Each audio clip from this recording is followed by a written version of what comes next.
I'm getting all the inheritance. As a husband, it's my natural right in a marriage. Maybe I'll buy a mansion. The husband and mother-in-law are extremely fixated on money. It's not just me. They even try to claim my father's inheritance as their own. Why should I hand over the wealth my father built up to these people? I will never forgive them, nor will I let them have their way. My name is Sarah. I'm a 44-year-old in my 20th year of marriage. I juggle housework and my job, living a busy life. My husband John, 2 years my senior at 46, works at a supermarket near the station. We met when I was a university student and working part-time at the supermarket where he worked. We started dating somewhat casually and got married when I was 24. We live with our son, Bill, who just started university this spring. I have a fulfilling job that keeps me busy, but there's one thing that troubles me. It's my husband's reckless spending. It's our right to spend our earned money however we want, but he's relentless in asking for more when it runs out. It's worse when all three of us are together. Sarah, I ran out of pocket money for this month, so put about $200 in my wallet. He demands additional pocket money every month. Again, it shouldn't be that little. What are you spending it all on? Shut up. A man has various social obligations. My husband raises his voice immediately if I show the slightest resistance. It's all because you insisted on sending Bill to college in the first place. That's right, Sarah. It's enough to just graduate high school like John. Or what? Are you thinking you don't want Bill to end up like John because you graduated from college yourself? The mother-in-law corners me with her sarcasm. That's because Bill has a goal to become a lawyer. You agreed to it too, didn't you? I didn't think it would cost so much money. Then the father-in-law says, Sarah, you could just have your father pay for all of it. He lives in such a big house. He wouldn't hesitate to spend on his dear grandson's college fees.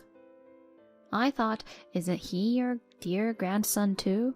But I kept quiet, knowing it was pointless to argue. It's always like this when it comes to money. I'm really glad Bill wasn't home at this time. He doesn't think highly of his grandparents either. He makes sure to go out whenever he knows they're coming. It's always the same. My husband and his parents know my father runs a company and lives in a large house, so they try to get money from me. Then one day, while preparing dinner, Bill told me something shocking. Mom, Dad's cheating. I saw him.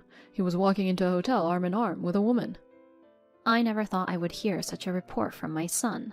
I felt more disgusted than angry, realizing I probably didn't love him anymore. Just get a divorce, Mom. I can work part-time.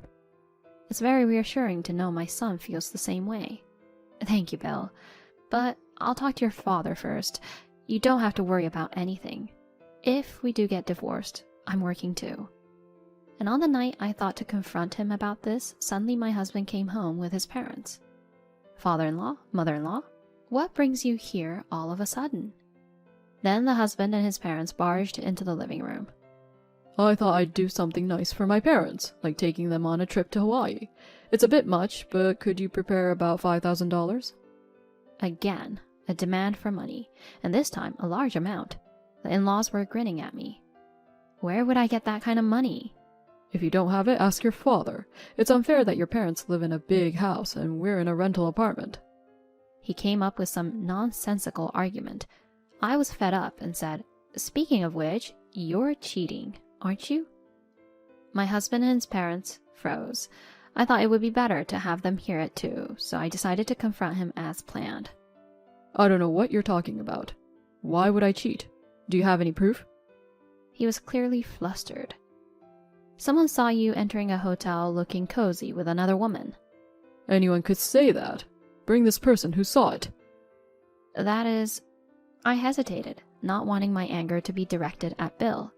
Sarah, even if that's true, forgive a cheat or two. It's normal for men. You're his wife. You don't need to make a fuss. I wasn't making a fuss, and I couldn't believe my mother-in-law, a woman herself, was condoning cheating. More importantly, hurry up with the money for the Hawaii trip. Yeah, we've already made the reservations, added the father-in-law. That's right, Sarah. I'm counting on you. My husband always tries to change the subject when things don't go his way. I couldn't stand these people anymore. I decided to cut ties. We're getting a divorce, I said it calmly. What are you talking about? Don't decide that on your own. If you really want a divorce, I'll take your parents' mansion as property division. While we were arguing, my cell phone rang. It was from my uncle. He's my father's brother, with whom I often drink together. Is that you, Sarah? Your father suddenly lost consciousness and collapsed. He's been taken to the hospital by ambulance. I don't know his condition yet, but can you come quickly? I answered without hesitation. I explained the situation to my husband and his parents and hurried to the hospital. Uncle, how's Dad? For now, he's asleep. He's not in immediate danger, but his condition isn't great. I was somewhat relieved, fearing the worst. My father is 67, so it wouldn't be strange for something to happen at his age. My father took over the company from my grandfather and worked tirelessly. Now he leads a comfortable life, but it was tough at the beginning, to the point where we almost had to sell the big house my grandfather built. My father worked hard to turn things around. My mother passed away from an illness when I was in middle school, but my father never remarried and raised me by himself. My father is irreplaceable to me. It seemed like he wouldn't wake up today, so after talking with my uncle for a bit, I went home. A few days later, I got a call that my father had woken up, and Bill and I went to visit him. Hey, Sarah. Bill. Sorry to worry you. He seemed more energetic than I thought, which was a relief. Bill, how's college going? Yeah, college is fun, and I'm studying hard.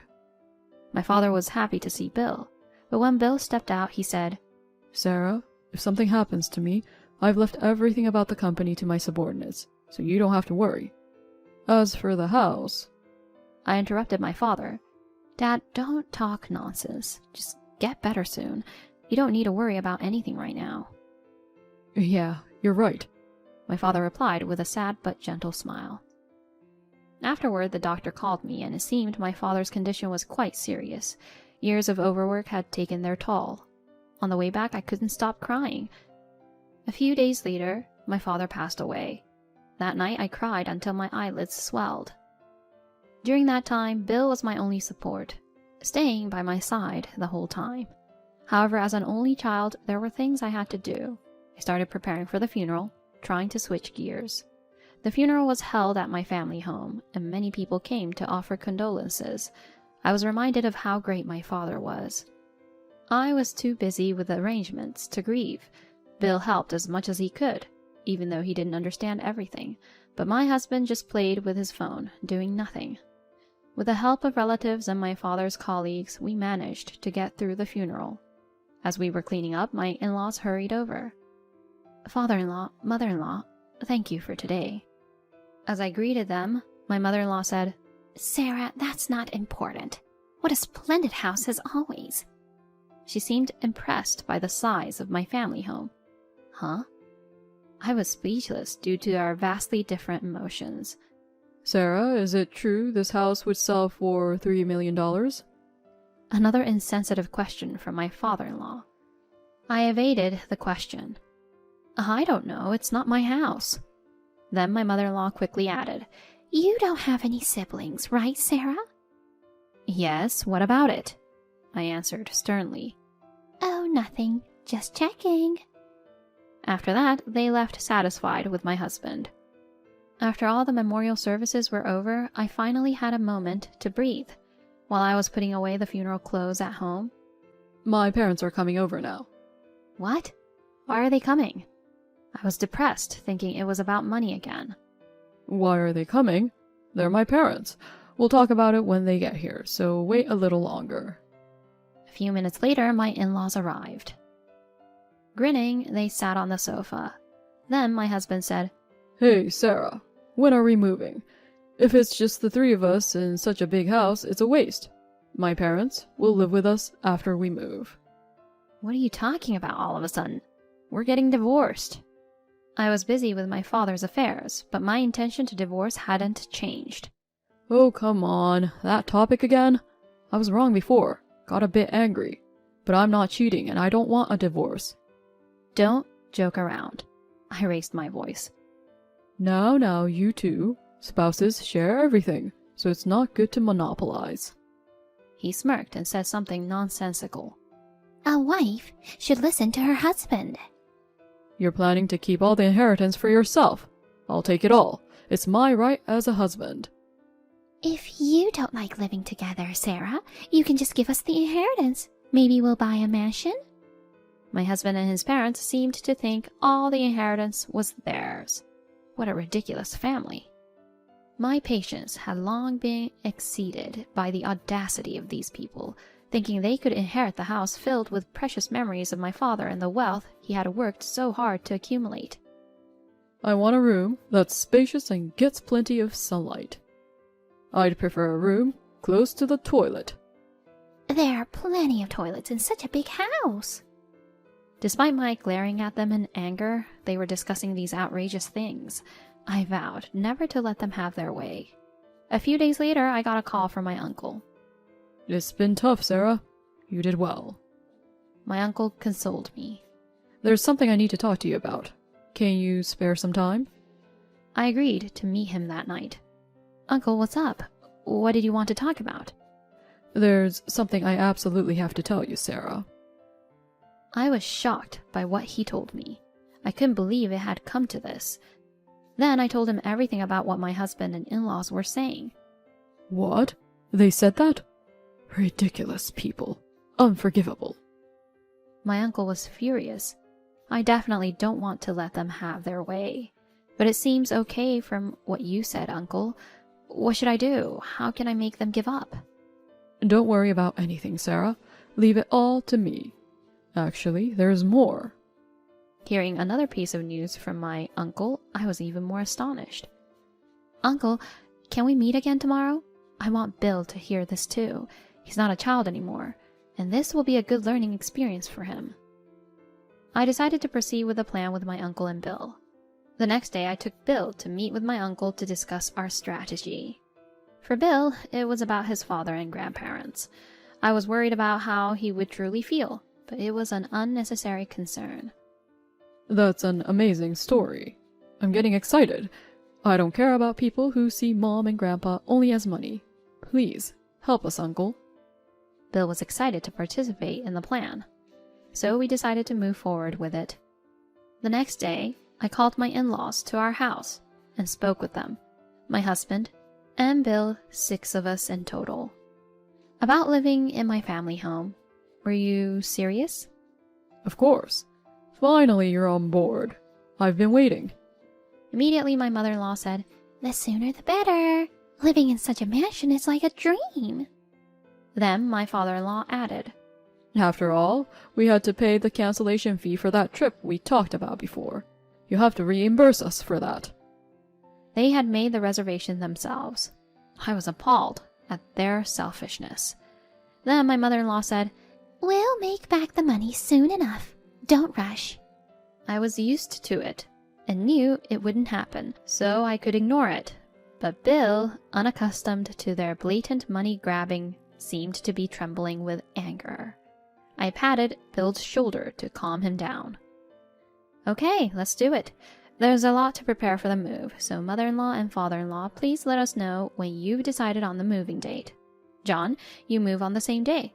Bill and I will go ahead to get the house ready." I get why you're going, but why Bill? John's question was unusually sharp. "Can you prepare meals and do laundry? Bill is still a student. You can manage just for yourself, right?" Yeah, I guess. I managed to deflect with a plausible reason. However, John said, You can do the tidying in the daytime. Why move ahead? You're not planning to take the best rooms for yourselves, are you? You know that house best. He was resisting over trivial matters. "It's fine. That mansion has over 10 rooms, right, Sarah?" Mother-in-law was in a good mood the entire time, thinking they could live in the mansion, unknowingly pushing the conversation in a direction that worked in my favor. "I can't do any tidying up during the day because of work. We'll do it slowly at night and on days off. Don't worry, you can choose your room first." Really? All right then, that's settled. I managed to deflect the situation. In my mind, I thought, just wait and see. I'll bring you down to the bottom soon. A month later, the moving day was set, and I received a message from my husband. The day of the final showdown was decided. and I was excited. On the day my husband and in-laws arrived at my family home with a moving truck, Bill and I were waiting in front of the entrance. As my husband got out of the car, he said, "Hey, kept you waiting, huh? So this is my house from today. I've really made it." Ignoring my husband's poor joke, I looked at my in-laws, who were sparkling with excitement, not realizing they were about to turn back. Then the gate opened, and my uncle came out from the house. My uncle stood there, arms crossed, silent. "Who are you? What are you doing in someone else's house?" My husband apparently didn't even remember my uncle, whom he had met at the funeral. "This is my uncle, my father's brother. You met him at the funeral, remember?" "Oh, yeah, that time."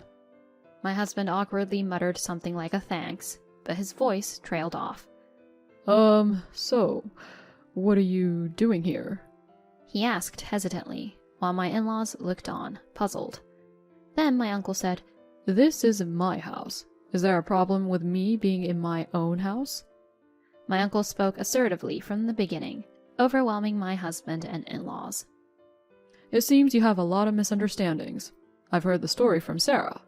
The inheritance from my father was divided between my brother and me. My brother got the company and I got the house. But I had already left home and was living elsewhere with my family. I didn't plan to move back. Since my brother was running the company, he continued living here. So, he lived here, but the house was in my name. In other words, just because my brother passed away, it doesn't mean the house belongs to Sarah." They didn't seem to fully understand my uncle's words. "Sarah, what's this about? Aren't we moving in here today?" My husband asked calmly, as if he had moved past anger. "I won't let that happen. You and your family have always been after my father's money, demanding absurd things like living in the mansion or paying for vacations, even after my father passed away. Why should people like you, who haven't put in any effort, get what my father worked so hard for? You're incredibly brazen. I won't let you have your way." I raised my voice, which took my husband and in-laws aback. But my husband said, "What? How dare you speak to me like that?" Then suddenly Bill intervened. "Dad, you're cheating, right? I was the one who told Mom." "Bill, what nonsense are you spouting?" My husband couldn't hide his shock at being confronted by his son. "I saw it. Dad entering a hotel looking cozy with a woman." "Are you sure it was me? It's a serious mistake if you're wrong." My husband still wouldn't admit it. "Dad, just stop it. Leave Mom and us. Disappear from our lives." The words from his son seemed to hit him hard, but my in-law's obsession with money was relentless. "We don't know what the truth is, but if you want a divorce, go ahead. But we'll need a proper property division. We gave up our apartment and even quit our jobs to relax in that mansion from today." Then my mother-in-law added, "That's right. John quit his job too. We have nowhere to live or work now. It's too convenient for you to just send us back. We'll make sure we get what we're owed." I was astounded. Huh? You quit your jobs? Both of you? Why would you quit your jobs? Just because you're moving houses? Are you stupid? Now I clearly see how much you were counting on my father's inheritance. You're the ones being too presumptuous. The hopelessness of my husband's and his parents' actions far exceeded my expectations. "Either way, as his child, I'm supposed to inherit the estate. I'll be expecting a hefty property division." That's when my uncle stepped in again. "Listening to you talk, one absurd thing after another. I can't believe how you come up with such ideas. There's no point in having a rational conversation with you. To put it bluntly, I'm a lawyer." "So what? How does that relate to anything?" "Don't you get it? The divorce will go through, and you'll be the one paying the property division." My husband and his parents still didn't seem to grasp it. "It's true that just Bill witnessing your affair isn't enough evidence. But a month ago, Sarah hired me as a lawyer to investigate your infidelity." My husband's face gradually turned pale. "In the past month, you've met with a part-time worker at your workplace. Let's call her Mrs. A. 5 times. About once a week. Always at the same hotel. I know about the allowance Sarah gives you. It's not enough, right? That's why you were always asking for more." "What are you basing this on? Do you have any evidence? I'm saying this because I have evidence. I have several photos. Shall I mention Mrs. A's name here? My husband had no choice but to admit it. You're having an affair. That's an undeniable fact. You won't get a penny from Sarah, and you'll have to pay the damage instead. Finally, my husband and his parents seemed to understand the situation. From now on, please handle everything through a lawyer, and never show your faces to me again. I said it firmly. My husband glared at me for a moment, but then looked away, and they all left the way they had come. Thank you, Uncle. No problem. I was more motivated than usual since they were bad-mouthing my brother. Once this is settled, I'm going back to my family. Sarah and Bill, you live in this house. It's what your father and grandfather would have wanted. It's a shame for such a nice house to be empty. Okay, I'm happy to live here, I answered with a smile. Honestly, I had hoped for this outcome. Not just living in a mansion, but being able to live in a house full of memories with my father. Thank you, Uncle. This has been a great learning experience for the future. Good job, Bill. Investigating your own parents' affair is quite an intense work experience. Study hard in college and become a great lawyer. After that, my uncle successfully finalized the divorce. Bill and I began living in the house my father had lived in. It was too big for just the two of us, but I was very happy to be surrounded by memories. Bill seemed to have learned a lot from my uncle and was more committed than ever to his studies to become a lawyer. My husband and his parents ended up living in an old apartment. He struggled to find a new job due to his age and called me once. I need to borrow some money. His tone was different from before, not entitled but pleading. What? We're estranged. We're strangers now. I don't lend money to strangers. Don't contact me ever again. I hung up the phone without waiting for a response. Since then, there's been no contact from my ex-husband. My uncle told me they were getting by with part-time and day jobs. Apparently, his affair partner left him too because he was no longer financially stable. It turned out they never planned to go on the Hawaii trip and had borrowed money from somewhere unknown to me. They were planning to use the money to pay back their debts. I don't know who came up with such a scheme. It's irrelevant now, but I'm glad I cut ties with them. I feel like a weight has been lifted off my shoulders, both physically and mentally. I'm going to work hard at the job I love. My immediate goal is to see Bill graduate from college successfully.